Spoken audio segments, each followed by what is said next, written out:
Assalamualaikum warahmatullahi wabarakatuh. Bismillahirrahmanirrahim.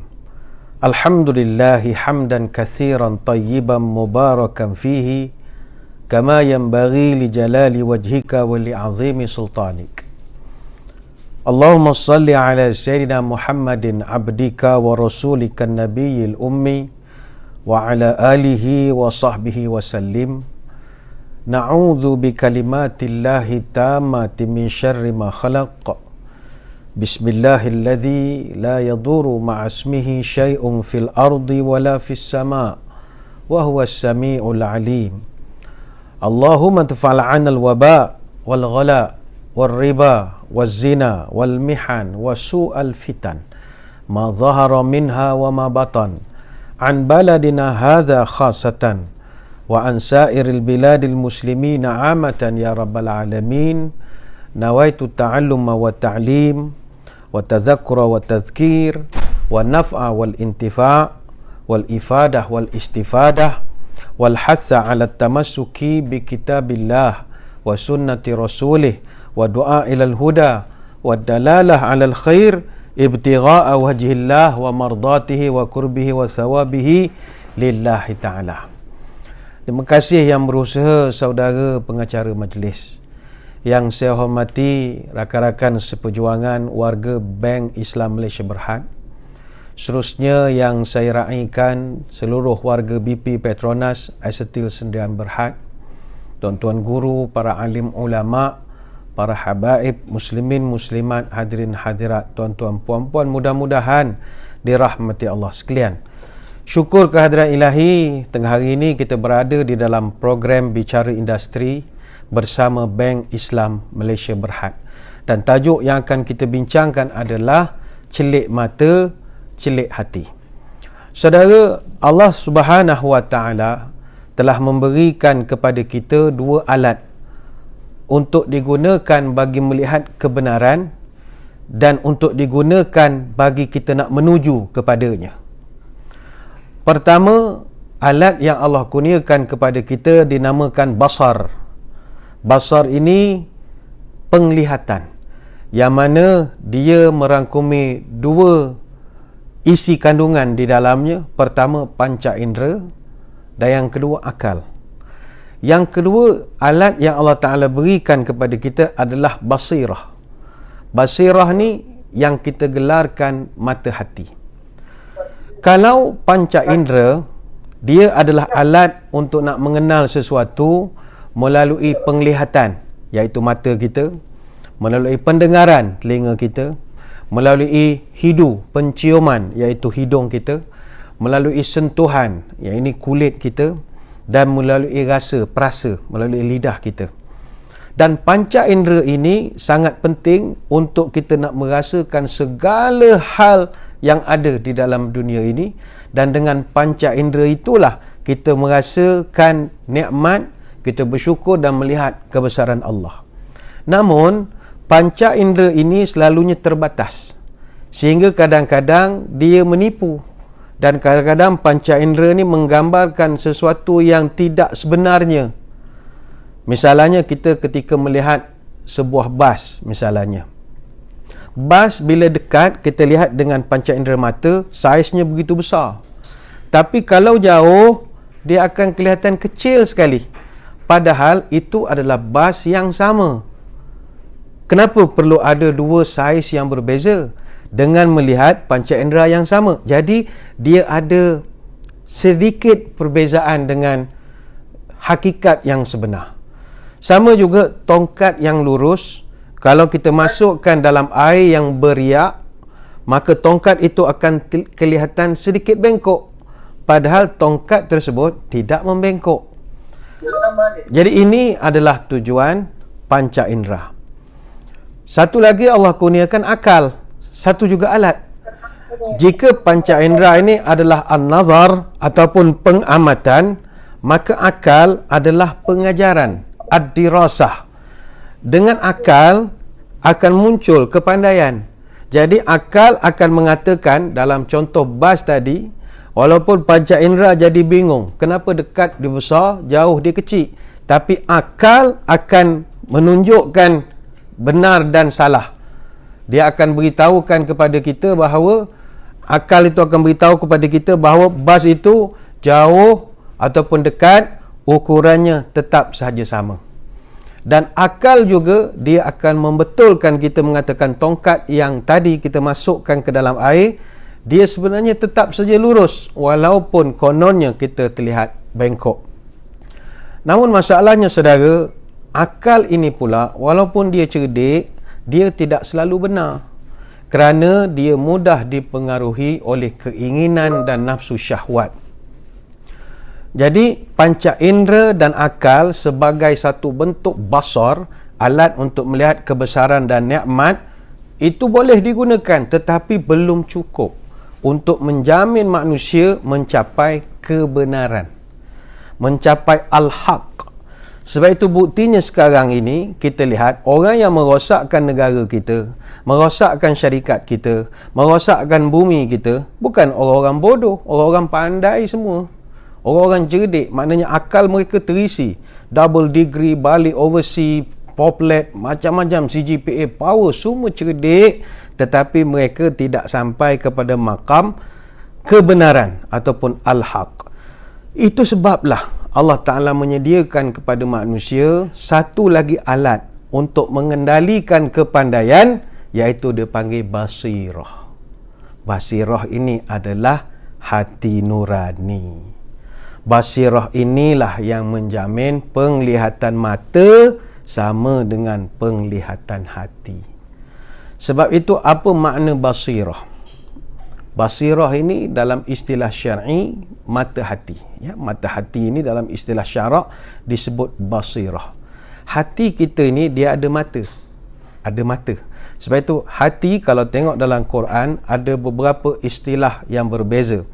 Kata Dr. Abdullah Muhammad Ghulamullah, President of the Supreme Islamic Council of Nigeria, dia mengulas tentang soal hati dalam Quran. Katanya ada 4 kalimat hati dalam Quran. Pertama al-qalb, yang kedua al-fuad, yang ketiga as-sadr, yang keempat al-lub. Apa perbezaan antara satu sama lain?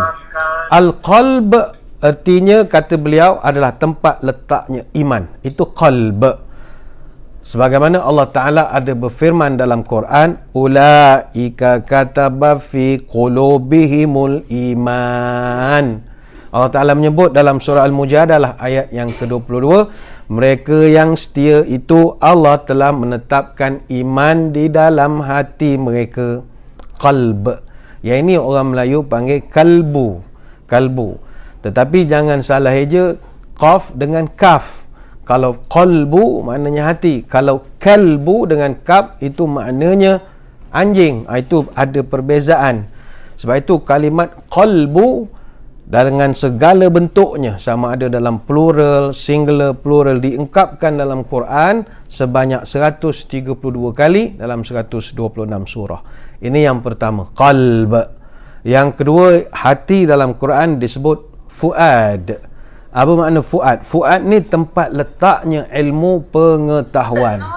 Sebab itu Allah Subhanahu wa taala berfirman, ma kadzabal fuadu ma ra'a. Maka hati Nabi Muhammad itu tidak mendustakan apa yang dilihatnya. Ini dalam surah An-Najmi ayat yang ke-11. Yang ketiga adalah as-sadar. Apa makna as-sadar? As-sadar ni tempat masuknya ajaran agama para nabi, iaitu ajaran Islam. Allah berfirman dalam surah Az-Zumar ayat 22, afaman syarahallahu sadrahu lil Islam. Jika demikian, adakah orang yang telah dilapangkan Allah dadanya untuk menerima Islam? Surah Az-Zumar ayat 22. Dan yang keempat dalam Quran, hati ini disebut al-lub. Al-lub, iaitu tempat letaknya akal fikiran. Allah Ta'ala berfirman, waliyadzakkaru ulul albab, dan supaya orang-orang yang mempunyai fikiran mereka beringat dan insaf. Surah Ibrahim ayat 52. Ada juga di kalangan para ulama yang membahagikan hati manusia ini kepada 4 lapisan. Lapis yang paling luas sekali disebut qalbu.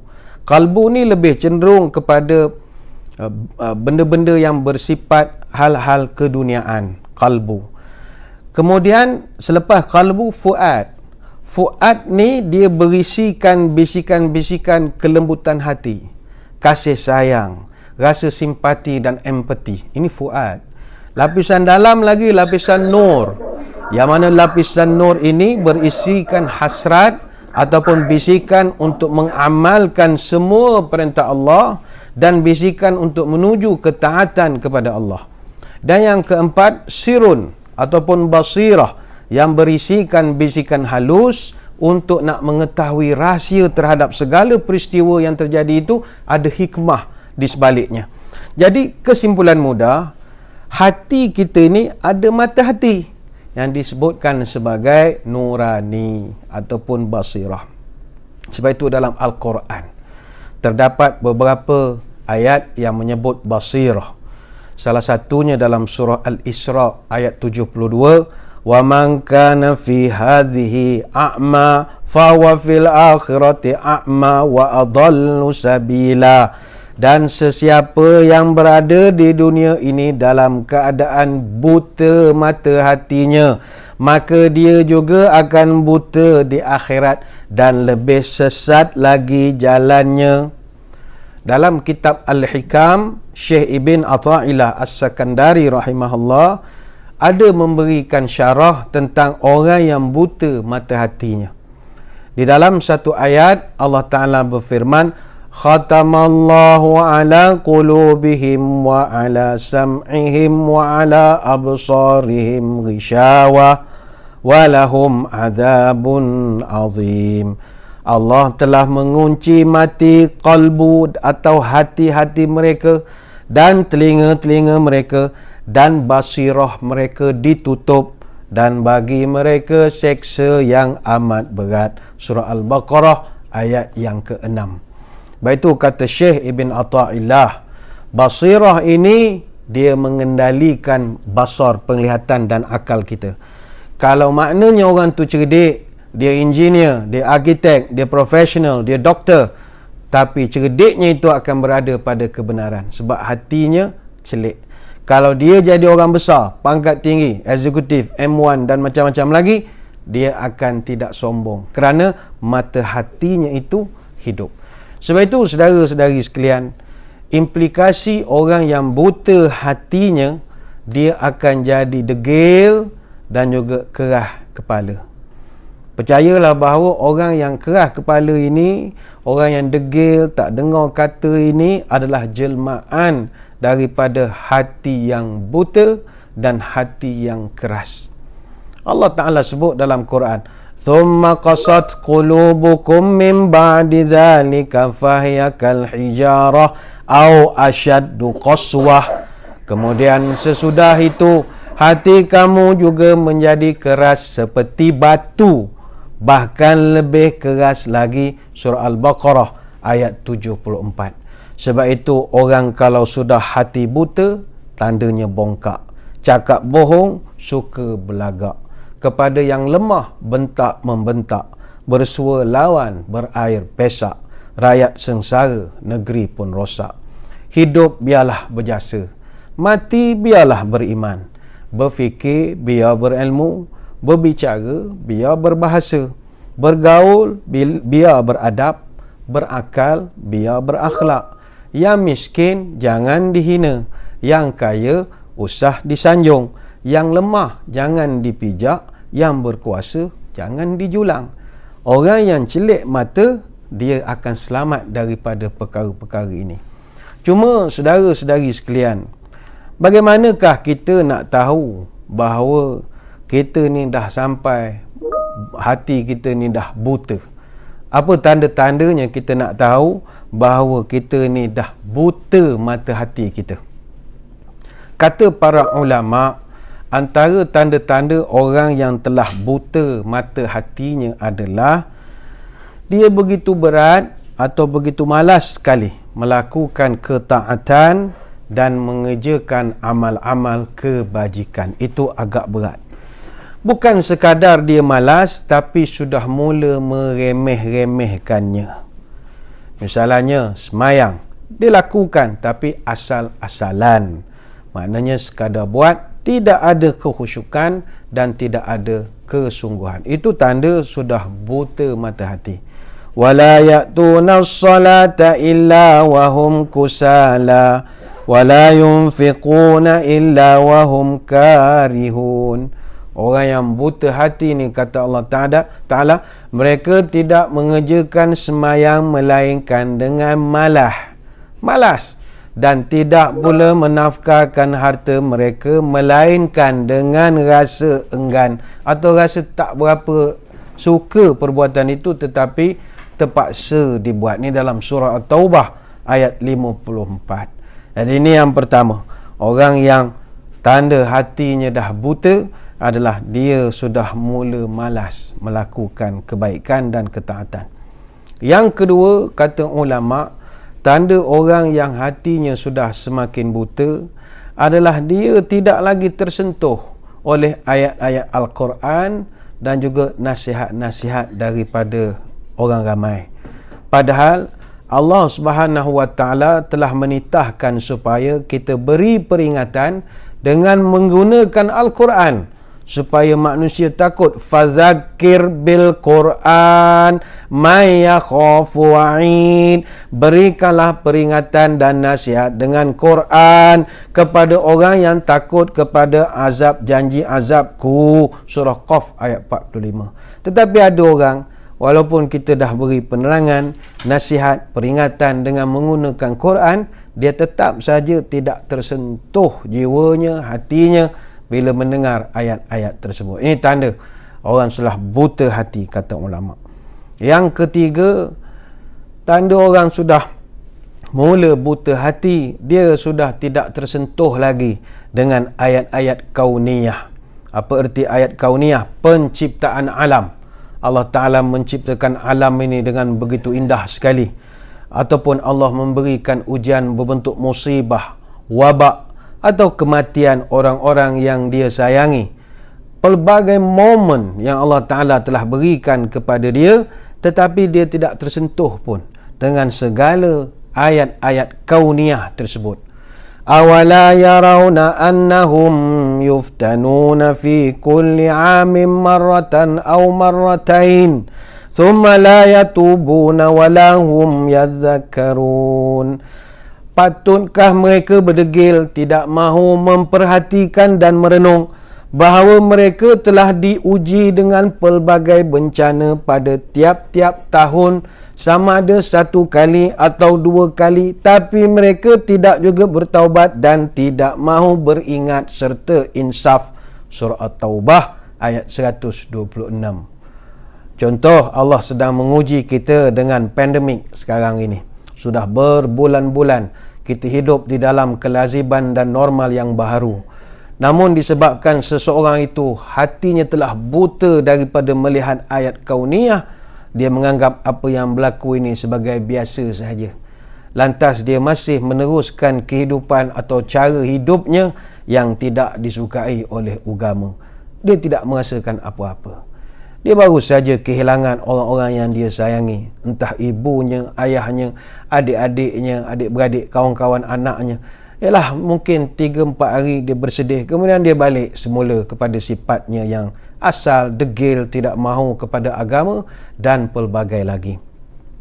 Kemudian kata para ulama, untuk nak menghindari penyakit hati yang buta ini, maka Nabi SAW telah mengajarkan kepada kita beberapa petua dan juga kaedah. Kaedah pertama, kata para ulama, berdasarkan hadis adalah Nabi mengajarkan supaya kita ini meminimumkan perbuatan dosa. Minimumkan. Nabi pesan, innal abda idza akhta'a khati'atan nukitat fi qalbihi nuktatun sauda, kata Nabi. Apabila seseorang hamba itu berbuat dosa, kata Nabi, maka akan ditorehkan satu tumpuk hitam di dalam hatinya, dipalitkan satu tumpukan hitam. fa idza huwa naza'a wastaghfara wa taba suqila qalbuhu. Tapi jika dia meninggalkan perbuatan dosa itu, kemudian dia beristighfar, nescaya hatinya akan dibersihkan. Ada satu wiper akan bersihkan tumpuk hitam itu, zaz bersih balik. Wa in ada zida fiha hatta ta'luwa qalbahu.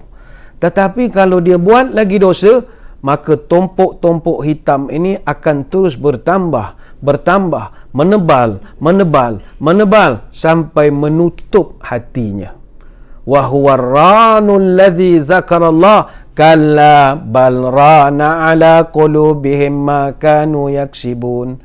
Maka kata Nabi, itulah dinding penutup yang Allah sebutkan dalam ayat surah Al-Mutaffifin ayat 14, kalla bal rana ala qulubihim ma kanu yaksibun.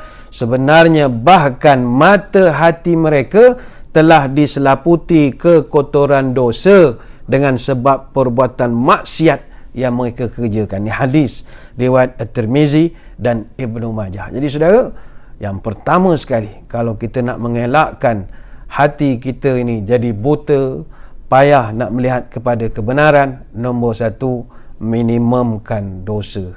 Jangan dosa bertumpuk-tumpuk. Buat kesalahan itu normal, namanya manusia, tetapi kembalilah ke pangkal jalan.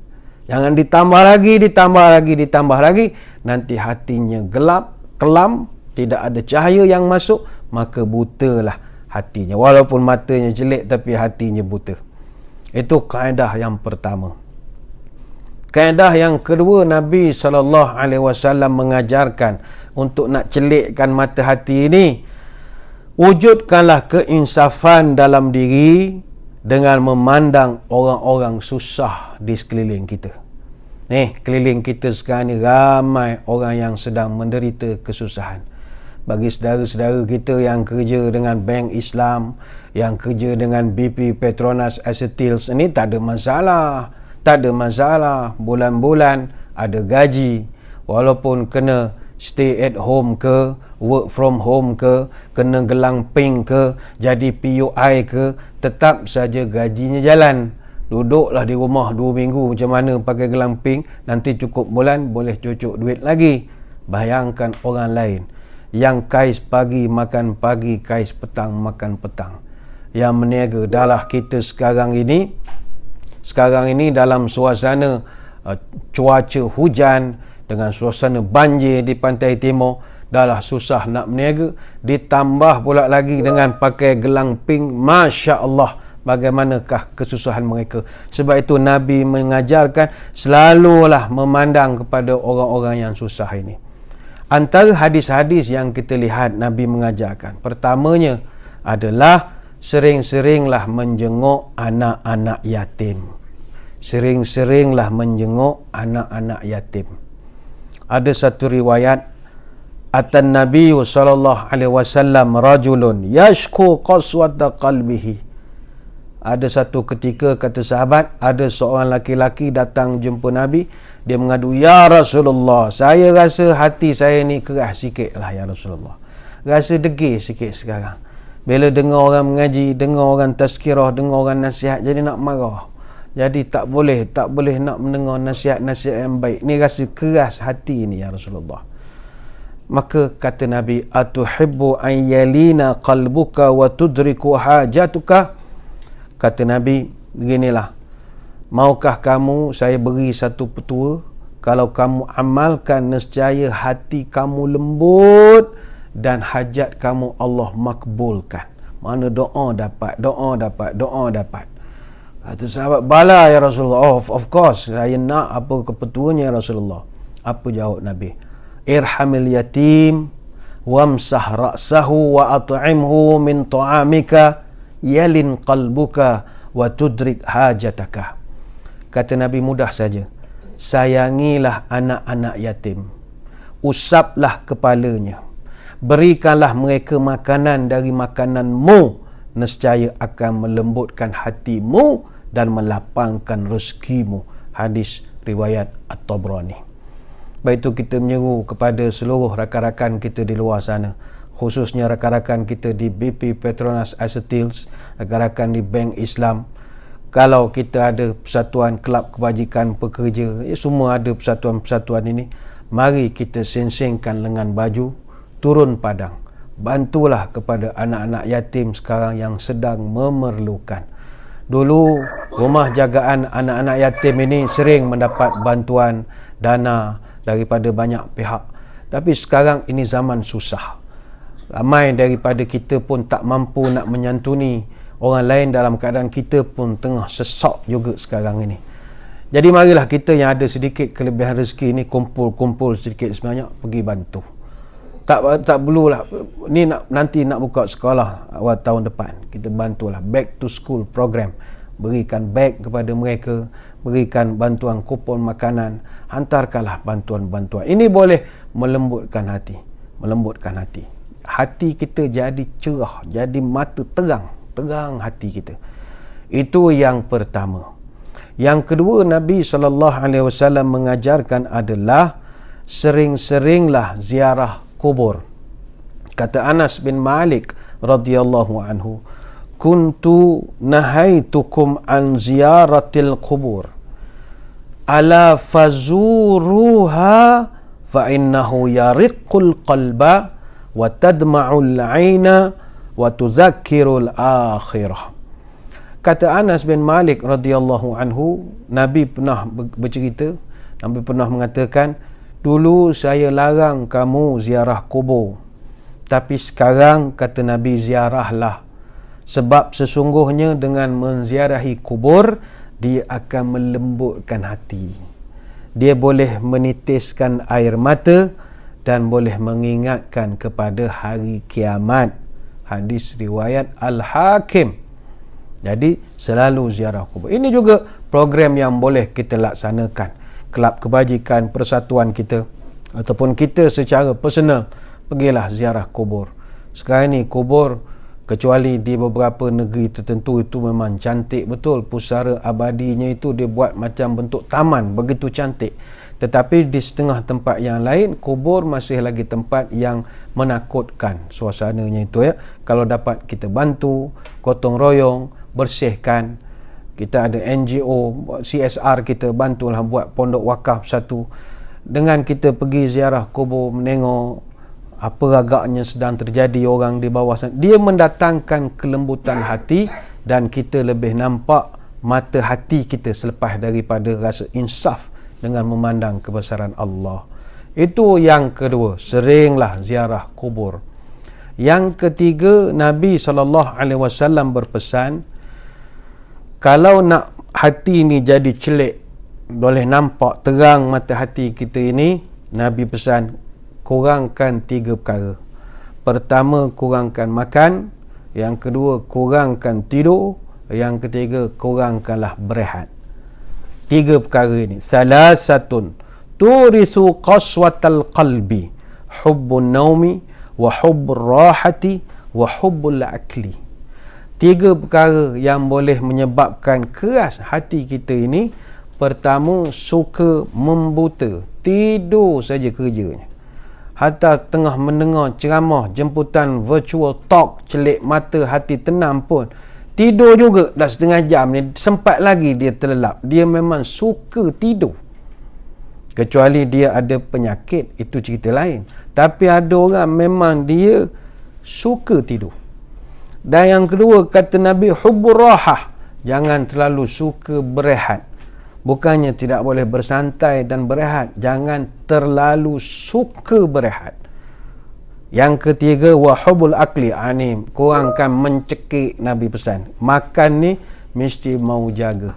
3 perkara ni kalau dapat dikawal, maka Nabi menyatakan orang ini hatinya akan terang. Mungkin ada yang bertanya, Ustaz, kalau hati terang apa faedahnya? Apakah yang kita dapat kalau hati kita ini celik? Selain daripada melihat kebesaran Allah, nampak sesuatu, kita can read between the lines. Setiap perkara yang berlaku, kita boleh nampak. Ada orang-orang lain tak nampak, kita nampak. Apa lagi kelebihan yang lain? Saudara sekalian, manusia kalau hati nuraninya itu sudah bersih, sudah tidak keras, sudah celik. Antara kelebihan di dunia yang Allah Ta'ala berikan adalah firasatnya akan tepat. Ini payah nak dapat. Dia punya hunch dia punya gerak hatinya begitu tepat sekali. Ada satu hadis Nabi menyebut, ittaqu firasatal mu'min fa innahu yanzuru binurillah. Nabi menyebut, takutlah kamu kepada firasat orang-orang beriman, sebab mereka memandang dengan cahaya daripada Allah. Hadis ini memang tidak kuat, tetapi tidak bertentangan dengan beberapa ayat di dalam Al-Quran. Khususnya Allah Ta'ala ada berfirman, inna fi dzalika laayatin lil mutawassimin. Sesungguhnya yang demikian itu terdapat tanda-tanda bagi al-mutawassimin. Siapa mutawassimin? Ini surah Al-Hijr ayat yang ke-75. Kata Imam Mujahid, makna mutawassimin adalah orang-orang yang memiliki firasat yang kuat, iaitu orang-orang yang mengetahui sesuatu dengan melihat tanda-tandanya. Sebab itu orang kalau hatinya sudah celik, dia punya gerak hati itu luar biasa sekali, firasatnya tepat. Kata Ibn Suja' Al-Kirmani dalam kitab Hilyatul Awliya, man syakhasa basaruhu anil maharim wa amsaka anis syahawati wa amura batinuhu bidawamil muraqabati wa zahirahu bittiba'i sunnati wa awwada nafsahu aklal halali lam tukhti'u firasatuhu.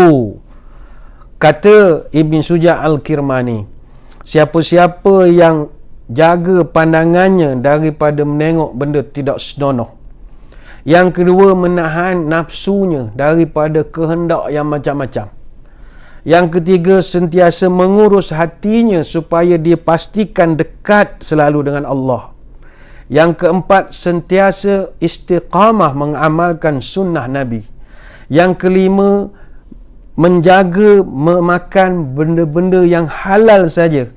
Maka kalau dia buat 5 perkara ini, apakah positif orang ini? Lam tukhti firasatuhu, tidak akan salah firasatnya.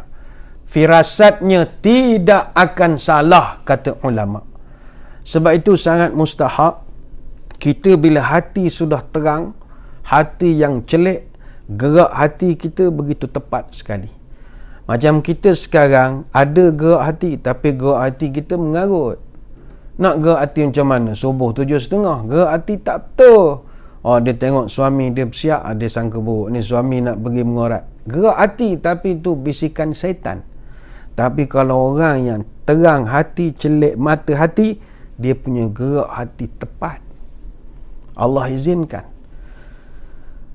Inilah yang pernah terjadi kepada Anas bin Malik radhiyallahu anhu, yang pernah satu ketika dia bertamu di rumah Uthman bin Affan radhiyallahu anhu.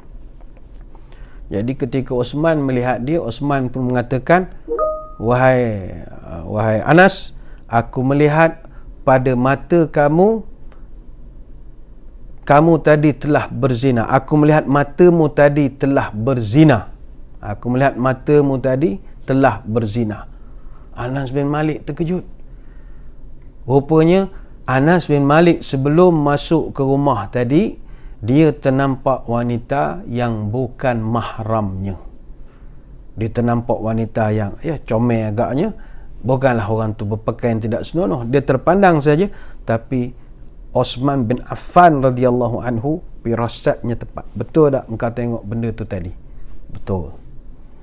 Contoh yang lain juga pernah terjadi kepada Umar Al-Khattab radhiyallahu anhu. Ada beberapa peristiwa sehingga kan Nabi SAW pernah menyebut dalam satu hadis, qad kana yakunu fil umami qablakum muhaddathuna fa in yakun fi ummati minhum ahadun fa inna Umar bin Al-Khattab minhum. Kata Nabi, sesungguhnya telah datang kepada umat-umat sebelum kamu orang-orang yang Allah Ta'ala berikan ilham. Dan bila dalam umatku ada seseorang yang Allah beri kelebihan dapat ilham sebegitu, maka Umar Al-Khattab lah akan termasuk salah seorang daripada mereka. Hadis riwayat Bukhari dan Muslim. Umar Al-Khattab ni antara sahabat Nabi yang memiliki firasat yang sangat kuat dan firasatnya tepat. Pernah sekali Umar Al-Khattab radhiyallahu anhu sedang berkhutbah di Madinah. Tiba-tiba dalam dia berkhutbah, dia berteriak sambil dia mengacu-ngacukan tangannya, "Wahai Sariyah bin Hisin, Sariyah bin Hisin, gunung, gunung, gunung, gunung." Tiba-tiba di dalam khutbah. Kemudian dia balik semula berkhutbah. Setelah selesai khutbah, Sayyidina Ali radhiyallahu anhu datang dan bertanya, "Tuan, minta maaf, tadi ada apa dengan teriakanmu ketika kau menyebutkan nama Sariyah bin Hisin, Sariyah bin Hisin?" Maka kata Umar Al-Khattab, "Tadi sedang aku berkhutbah, tiba-tiba di depanku nampak satu pemandangan pasukan Islam yang dipimpin oleh Sariyah telah dikepung oleh musuh dalam keadaan dia tidak tahu. Dia sedang lalu di kawasan berbukit-bukit, rupanya musuh dah menunggu untuk nak buat ambush. Aku dinampakkan benda ini. Lantas aku beri arahan pada dia, naik ke gunung, naik ke gunung. Musuh sedang bersedia nak ambush." Wallahu alam apa yang berlaku, kata Umar Al-Khattab. Beberapa ketika kemudian, utusan Sariyah ini balik daripada operasi, datang menghadap Umar. Mereka cerita, beri laporan apa yang telah berlaku. Dan salah satu daripada yang mereka ceritakan adalah satu hari ketika mereka sedang buat rondaan, mereka mendengar suara arahan, tak tahu daripada mana datang suara itu, tapi suara itu sangat persis dengan suara Umar Al-Khattab radhiyallahu anhu yang menyuruh kami naik ke gunung. Kami pun panjat gunung dan dengan izin Allah kami selamat daripada serangan musuh. Ini kehebatan Umar Al-Khattab radhiyallahu anhu. Sebab itu, saudara-saudari sekalian, firasat yang Allah Ta'ala beri di dalam hati kita ini, gerak hati, hunch ini, dia satu benda yang boleh jadi real, tetapi hanya dianugerahkan kepada orang yang memiliki syarat-syarat yang kita nyatakan tadi. Tadi ada yang respon, tak sempat nak mencatatkan apakah syarat-syarat nak suruh gerak hati firasat kita jadi tepat. Kita ulangkan kepada yang tak sempat menyalinnya. Kata Ibn Suja' Al-Kirmani dalam kitab Hilyatul Awliya, muka surat 566, kata dia, "Man syakhasa basaruhu anil maharim wa amsaka anis syahawati wa umara batinuhu bidawamil muraqabati wa zahirahu bittiba'is sunnati wa awwada nafsahu aklal halali lam tukhti firasatuhu." Kata Ibn Suja' Al-Kirmani, siapa-siapa yang pertama tundukkan mata dari melihat benda yang haram, mana jangan tengok benda tak senonoh. Yang kedua, orang yang tahan nafsunya daripada kehendak yang bagai-bagai. Kan kita sekarang ni dah tengah hari, ni nafsu membisikkan, nak mencekik macam-macam benda. Makan itu, makan ini, dia bisik kita, wah, wah, wah, wah, wah, wah, wah. Tapi orang yang boleh tahan nafsunya daripada pelbagai kehendak. Yang ketiga, orang yang boleh urus hatinya untuk selalu dia dekat dengan Allah. Yang keempat, orang yang sentiasa istiqamah, mengamalkan sunnah-sunnah Nabi dalam kehidupan seharian. Dan yang kelima, orang yang disiplin dari segi makan, iaitu mesti makan benda yang halal saja, sumbernya mesti daripada yang halal. Lam tukhti firasatuhu, firasatnya tidak akan salah, kata Ibn Suja' Al-Kirmani dalam kitab Hilyatul Awliya, muka surat 566. Sempat yang salin tadi, boleh salin. Sebab itu, ya, ramai yang nampaknya yang berminat tentang firasat ini.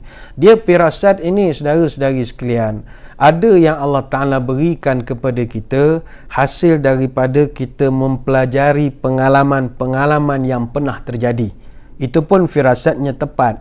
Sebagai contoh, kita dah biasa melihat bentuk tubuh manusia, hidungnya, kakinya dan lain-lain lagi. Jadi kita boleh kenal perwatakan seorang menerusi penampilannya itu. Kita kenal firasat kita. Misalnya orang yang nak membuat sesuatu yang tak elok pada kita, cara penampilannya kita tahu. Hasil daripada pengalaman-pengalaman lampau. Orang nak mengorat kita, kita tahu. Orang nak ajak kita dating, kita tahu. Kita ada pengalaman-pengalaman ataupun melihat pengalaman-pengalaman itu dalam drama, dalam filem misalnya. Itu pun sebahagian daripada pembentukan firasat. Tapi tak mesti benar. Tak mesti benar. Ada yang betul, tapi tak mestinya 100% betul. Sebab firasat yang tepat hanyalah dengan pimpinan daripada Allah, hatinya itu. Tapi ada orang diberikan bakat lah, boleh kenal perwatakan seorang itu, bakat lah. Saya dulu pernah jumpa dengan orang SPRM. Kita pernah buat program dengan rakan-rakan di SPRM. Jadi kata mereka, saya tanya macam mana orang SPRM, dia boleh kenal pasti orang tu rasuah ataupun tidak. Kadang kertas siasatan baru dibuat, tapi bila dia panggil buat siasatan, terus boleh tahan dah, terus boleh dakwa. Mana betul, mana bukan sekadar suspek. Tepat sekali dia punya tangkapan itu. Jadi kata mereka, kami ni ustaz dah lama sangat buat kerja menangkap orang rasuah ini. Jadi sampai satu peringkat kami ni ustaz, tengok lubang hidung orang, kami kenal dia tu kaki rasuah. Bayangkan, lubang hidung orang pun menjadi satu tanda kepada dia bahawa orang itu rasuah. Kalau sedang-sedang kita yang bukan lain bidang ini, tak kena. Tapi ini dia satu kelebihan berdasarkan pengalaman. Itu orang Arab panggil malamih. Kita punya rupa ini ada. Yalah, manusia ni kita berdoalah pada Allah, kita tidak diletakkan muka kita muka terlampau jahat sangat. Sebab ada orang muka pecah rumah, betul mukanya itu. Jadi kalau orang tengok memang boleh buat sajak muka, boleh buat syair mukanya itu nasib, itu tak boleh nak kata apa. Tapi ada orang memang orang pakar tertentu tengok gerak hatinya tahu dia ni orang sekian. Mungkin dari segi pemakaian misalnya. Betul, orang putih pesan, dress what you want to be addressed. Pakailah pakaian yang kamu nak orang panggil kamu dengan pakaian itu. Macam tuan-tuan duduk BP Petronas Acetyls, kerja dengan plan, dengan benda-benda industri. Jadi dengan pakaian itu, orang boleh address kita dengan jawatan kita yang sesuai dengan pemakaian kita. Tapi kalau pakai jubah, lainlah addressnya. Kalau pakai baju pagoda, lainlah addressnya. Itu firasat berdasarkan kepada pengalaman, sama ada pengalaman kita sendiri atau kita melihat pengalaman itu di kaca TV, di filem dan sebagainya. Tetapi ada juga firasat yang kita nak ini, yang orang yang celik mata hati ini, firasat yang Allah Ta'ala sendiri yang beri. Ini mahal. Gerak hati kita. Baik itu Imam Asy-Syafi'i rahimahullah adalah antara ulama yang Allah Ta'ala berikan kepada dia mata hati ataupun gerak hati yang sangat tepat. Orang baik-baik ya. Imam Asy-Syafi'i ni kata ulama sangat pandai dalam firasat, sampaikan kalau dia meneka satu benda yang orang nak tahu, tidak pernah sekali pun dia salah dalam nak meneka atau menebak sesuatu.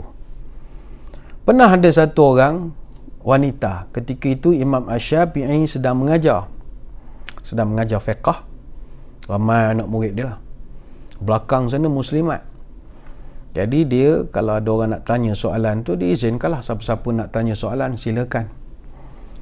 Tiba-tiba ialah orang perempuan sebab duduk di belakang, dia nak tanya segan.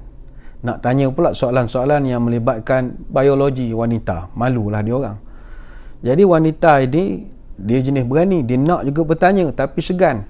Akhirnya dia lempar kepada Imam Asy-Syafi'i sebiji buah apple merah. Apple ada dua, hijau, apple merah. Dia lemparkan apple merah.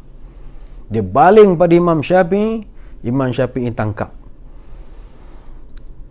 Kalau kita lah orang baling apple, apa reaksi kita? Macam-macam lah. Kita akan dibenak fikiran kita, apa hal makcik ni baling apple ke aku, ini nak sedekah ke, marah ke aku ke apa, kita pun tak tahu. Tapi ni Imam Syafi'i, hatinya, firasatnya tepat. Dia dapat buah apple, dia renung. Kemudian dia irih sikit buah apple itu, kemudian dia belah sedikit, kemudian dia lempar balik kepada makcik itu. Makcik tu pun sambut balik buah apple itu. Makcik tu pun angguk faham. Selesai peristiwa itu, dah habis mengajar semua, anak-anak murid pun bertanyalah kepada Imam Syafi'i, "Tuan, minta maaf, kami nak bertanya. Apa maksud tuan baling apple tu tadi, pelakuan itu, apa maksud yang sebenarnya?" Maka jawab Imam Syafi'i, "Sebenarnya wanita itu nak bertanya kepadaku tentang masalah haid. Masalah darah haid. Iaitu waktu bilakah diperbolehkan seorang wanita haid itu boleh semayang. Lalu aku pun menjawab menggunakan apple itu juga, iaitu selepas warna merah apple berubah jernih, seperti jernihnya isi di dalam apple ini. Maknanya kalau warna darah telah berubah menjadi jernih, maka puan telah dikira suci dan sudah boleh mendirikan solat seperti biasa."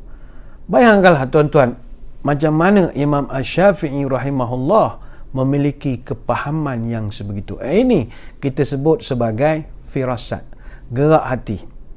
Bacaan-bacaan yang Allah Ta'ala berikan kepada kita hasil daripada kita memiliki hati yang celik. Sebab itu kita syukur kehadrat Allah, kita ini diberikan celik mata. Semua yang sedang menonton ini adalah orang yang celik matanya, insya-Allah. Tetapi celik hati itu tak ada orang yang boleh tahu. Adakah hati kita celik? Wallahu a'lam. Mata celik? Ya, insya-Allah. Tapi hati yang celik itu tak ada orang boleh beri kepastian, melainkan kita merasakan sendiri bahawa hati kita ini telah berjaya mengimbangi akal dan penglihatan. Kita sebutkan dah di awal tadi, Allah beri kita dua alat, penglihatan dan hati, untuk nak melihat kebesaran dia, untuk nak melihat kebenaran dia, hak, kekuasaan Allah. Mata kita melihat pandemik yang berlaku, tuan-tuan yang kerja di misalnya offshore, melihatlah di laut macam mana kebesaran Allah Subhanahu Wa Taala. Mata ini melihat, dan dengan mata dan panca indera ini dia akan membawa jiwa kita kepada kebesaran Allah. Tetapi kita dah terangkan tadi, mata ini atau panca indera ini dia sangat terbatas. Ada masa kita tertipu dengan apa yang kita lihat. Sebagai contoh yang kita bawakan tadi, bas yang sepatutnya besar, tapi bila jauh dia nampak kecil. Panca indera kita akan ditipu dengan jarak itu tadi. Tongkat yang lurus masuk dalam air dia jadi bengkok, sebenarnya dia tidak bengkok. Jadi mata ada batasannya. Justru itu Allah sediakan satu lagi mekanisme namanya akal. Akal dia akan membetulkan pemahaman. Bas yang kita katakan kecil tadi sebenarnya tetap saja besar. Cuma ini soal fiziknya, ada soal sains lah di situ. Jadi akal akan balancekan. Tongkat yang bengkok, akal kata tidak bengkok, dia tetap saja lurus. Sebab itu akal perlu diisi. Dengan ilmu, hidup menjadi mudah. Dengan seni, hidup menjadi indah. Dengan iman, hidup jadi terarah. Sebab itu mata hati adalah soal iman. Dia akan memandang satu-satu yang dipandang oleh mata, melihat beyond. Melihat sesuatu yang lebih daripada orang lain. Sebab itulah hadirin hadirat sekalian, marilah kita cuba untuk mencelikkan mata hati kita pula.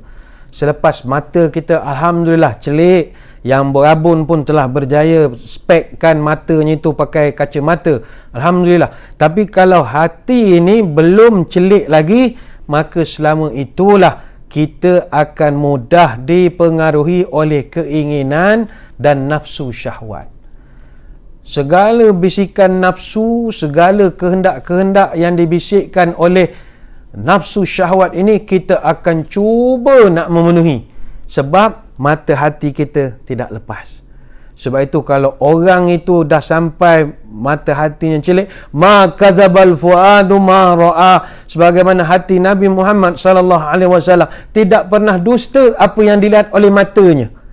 Matanya tidak mendustakan apa yang hati dia melihat.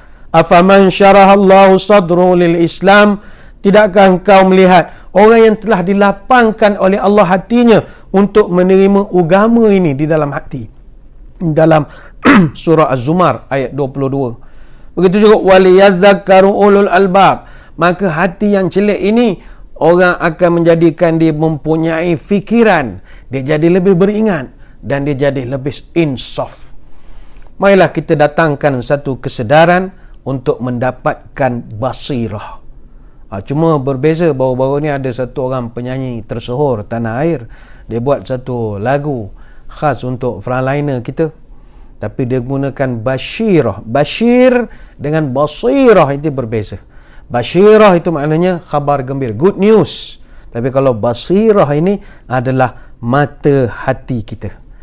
Ayo kita cubalah berusaha untuk menjadikan mata hati kita ini sebagai mata hati yang benar-benar celik. Saya mendoakan kepada seluruh warga, khususnya Bank Islam yang membawa program kita pada tengah hari ini, dan seluruh warga BP Petronas Acetyls dapatlah manfaat daripada apa yang kita bincangkan pada tengah hari ini. Sekadar itulah sembang-sembang kita. Saya mengucapkan ribuan terima kasih di atas perhatian. Mohon maaf sebarang kekurangan dan mudah-mudahan kita dapat bertemu pada lain-lain kesempatan. Sebelum kita berpisah, marilah kita sama-sama menadah tangan berdoa kepada Allah Subhanahu wa taala.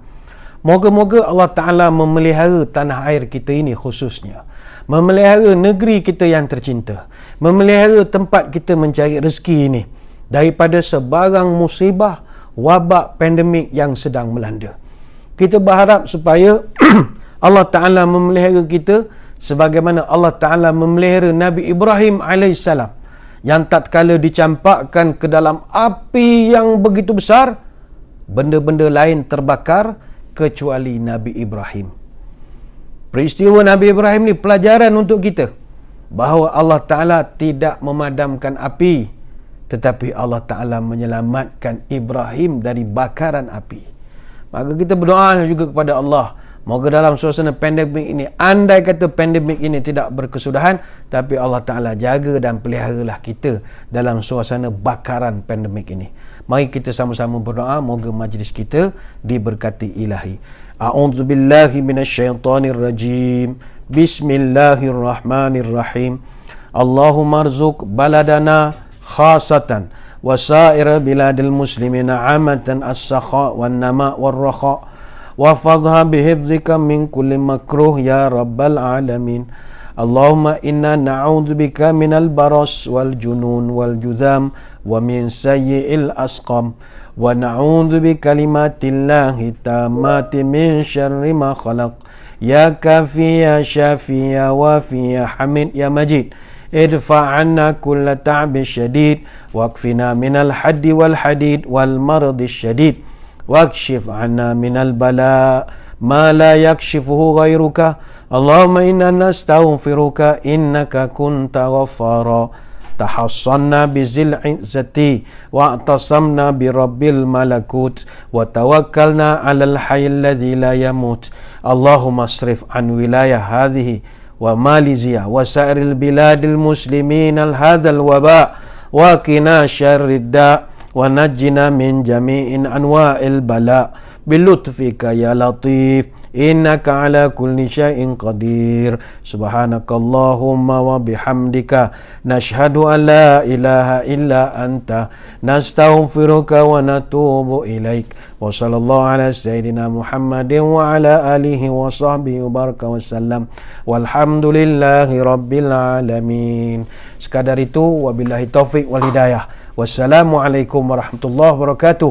Wallahu a'lam.